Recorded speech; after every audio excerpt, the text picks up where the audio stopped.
na-experience mo kung akit ka pa, and magagamit mo to, magagamit mo siya pa socialize sa iba, tapos siguro, ma-adapt din kang iba, yun na to. Yun na to, magagamit niyo sa pag-socialize sa iba, tapos magagamit, pero ma-adapt din siya sa imo, kang tong iba, tapos garo, yun na to, garo ma-adapt mo na si ano. Yeah. Housing costs. Siyempre po, ang nature talaga, since tama po sinasabi ni Dada, since itong mga experiences ta, when we were a child, madadarata po kasi yung kabulata. But, sa nature naman po, di ba po sa environment, siyempre po, kapag outside na kita sa comfort zone ta, we are going to interact with other people, experiences,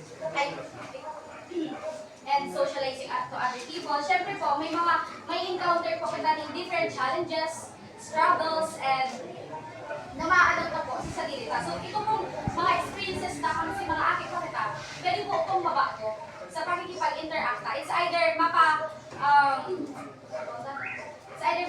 i-adapt na to, or pwede itong maidagdag sa mga, paninaniwala sa buhay. Okay po? So we should remember that human growth is not only about what we are born with, but also how we raise and support them.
May next picture talaga kami, pero there's a negative sa saka sa next picture namin shows the continuous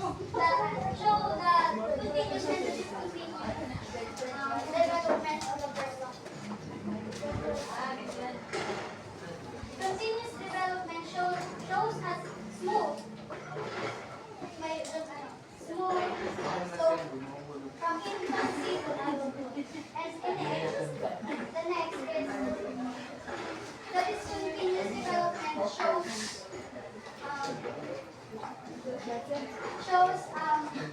merong as we grow, merong mga stages na kailangan natin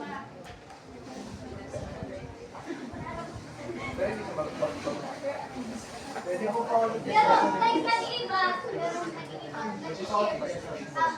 achievements lang. Sa Leo man,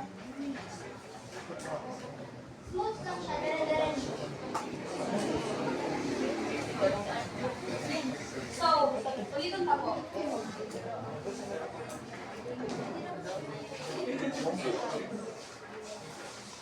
This po is the continuous development, and the other one was the discontinuous development. Continuity and discontinuity. As you can see po, sa continuous development, it is a linear development. Straight lang po siya. From early childhood to adulthood, mga ganyan. eventually growing up. Ito ba lang sa discussion ni na Miss Palayar, itong ano po, itong sa development ako, itong graduate. Tapos po, ang iano pa po dito, para mas matandaan ka, acacia versus butterfly.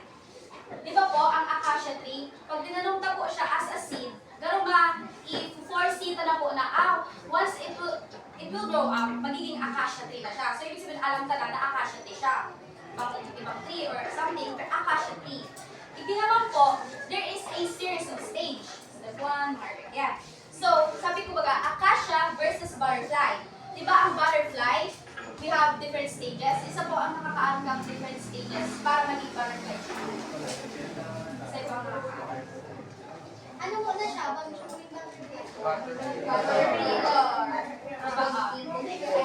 Yes, tama po.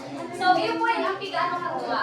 Acacia, diba, since parang linear lang siya, and since ang butterfly po, may mga different stages, baga like from a caterpillar to, may mga ano siya, na iba't ibang appearance, iba't ibang ano siya, para bago siya maging fully development na butterfly. So, I have a question po. So, for you po, what is your side? What is the most convincing theories between these two? So, ano po ang mas anyone? Any other hands? What is the most convincing theories? The continuity or discontinuity?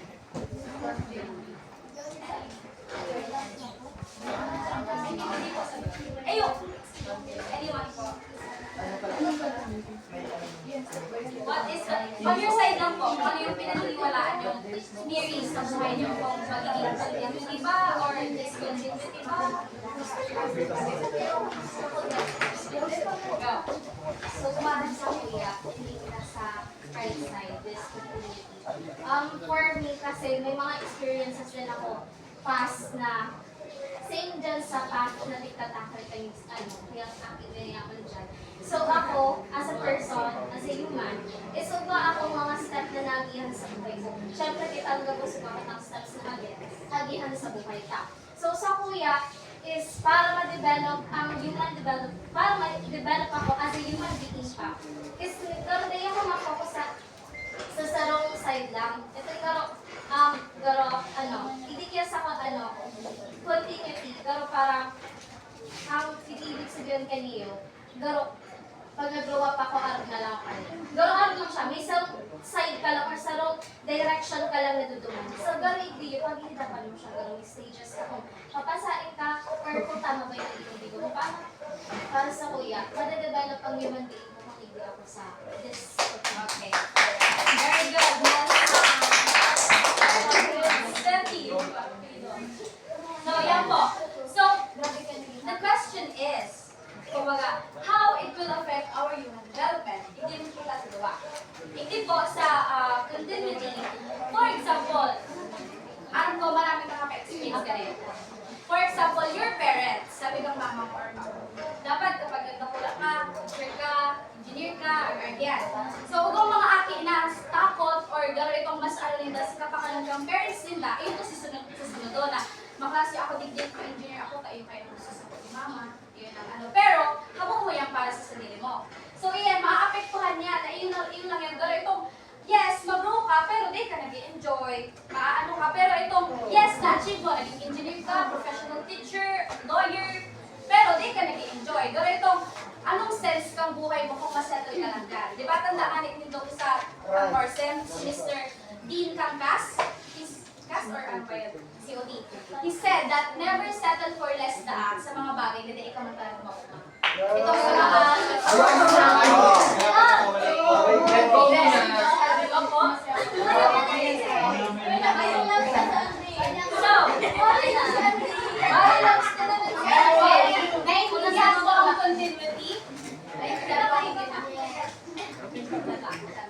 Tapos hindi naman po sa discontinuity. Hindi naman po itong sabi ni Miss Steffi na tama nga na itong bakit tama sa saro lang side na itong kita magpapadikta sa sinasabi ng ibang tao even though they're our families. Na, yan may mga step by step na for example, gusto mo talaga itong team. Kung gusto mo talaga, gusto mo. Na, kung gusto mo talaga mag-teacher, and tapos mga experiences mo na na-apply. Saka, ganitong, kumbaga, di ka nagsisettle for less, di ka nagsisettle na hanggang tingin ka lang. Dapat may improvement ako. Ito yan, matapos mga challenges, pero itong still, ka pa rin. Yes. May isang po ba ko dyan? Sa friendship naman. Siyempre, friend ako. Tapos, friend ko siya hanggang ganyan. Friend ko siya. Example to ang continuous development. So, minimum one, may friend ko ako. Kada stage, pero high school, friend ko siya. Tapos, friend ko man din rin siya, pero may mga bago na. Like that. Pero na-achieve mo si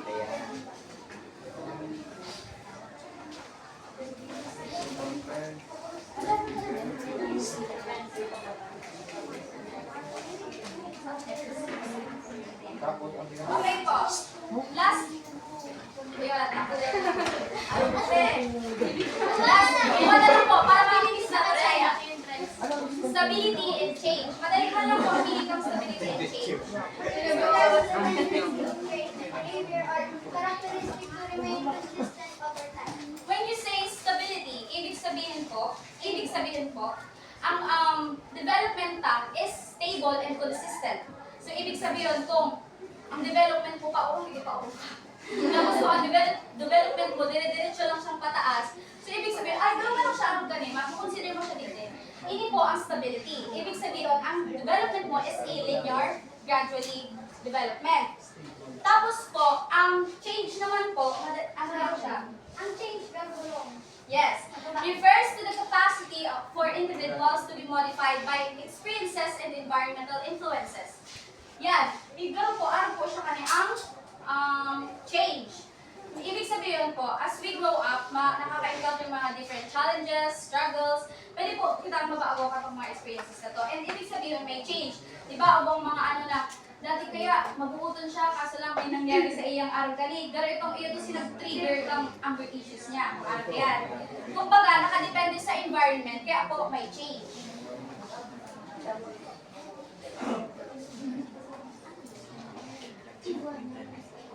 Iba lang po yan. Basta po, pag stability implies an object or system stays consistent, while change signifies a transition to a new state or form. Sabi ko kanina po, pag may change, Pero puno ng ginanay. may new state of form. Okay, number 1. Patay pa. Pero man